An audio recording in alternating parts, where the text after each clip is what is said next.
আসসালামু আলাইকুম। আজকে আমি আপনাদেরকে করে দেখাবো পাঙ্গাস মাছ ভুনা।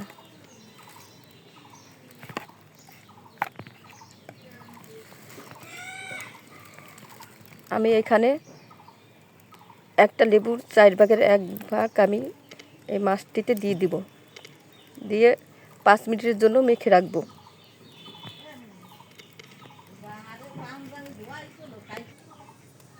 হালকা একটু লবণ দিয়ে সাথে মাখিয়ে নিব, 5 মিনিটের জন্য রেখে দিব।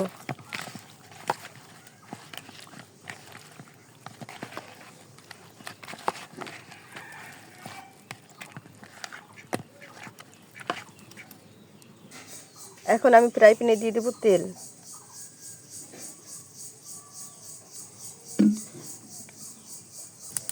দিয়ে দিলাম একটা তেজপাতা, 4-5টা মরিচ কাটা,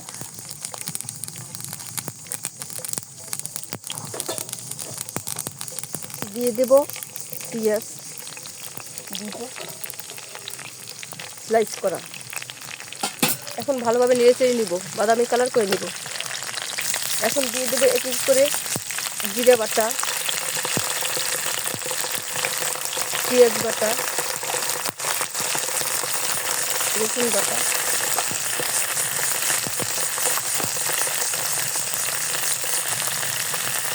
আদা বাটা, মরিচ বাটা, শুকনো মরিচ বেটে রেখেছিলাম সবই কাটা বাটা। এখন ভালোভাবে নেড়ে নিব। দিয়ে দেবো স্বাদ মতো লবণ, দিয়ে দেবো বড় একটা সাইজের টমেটো পেস্ট। এখন ভালোভাবে মশলাটা কষিয়ে নেব।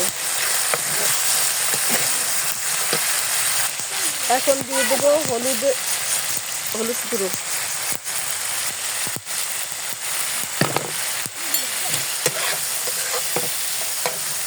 মশলাটা 2 মিনিটের মতো কষিয়ে নেব।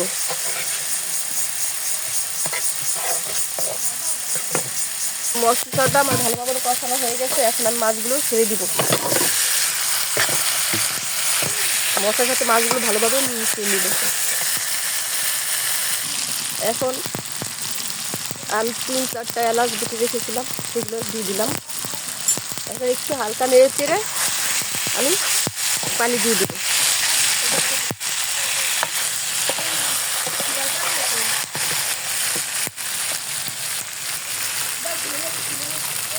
এখন আমি পানি দিয়ে দিলাম পরিমাণ মতো।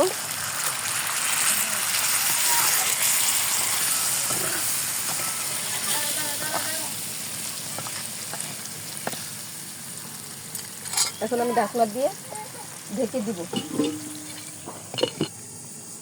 দেখেন আমার মাছটা আস্তে আস্তে মিডিয়াম আঁচে দিয়ে দিছি, সেদ্ধ হয়ে যাইতেছে।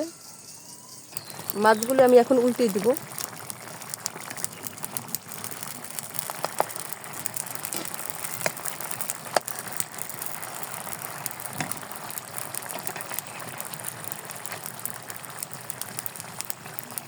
মাছটা আমি উল্টে দিয়েছি। এখন আমি আবার 2 মিনিটের জন্য ঢাকনা দিয়ে ঢেকে দিব।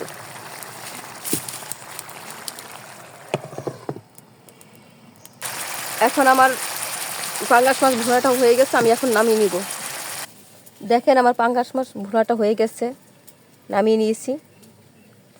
আজকে এই পর্যন্ত। আবার নতুন কোনো ভিডিও নিয়ে আপনাদের সামনে উপস্থিত হব।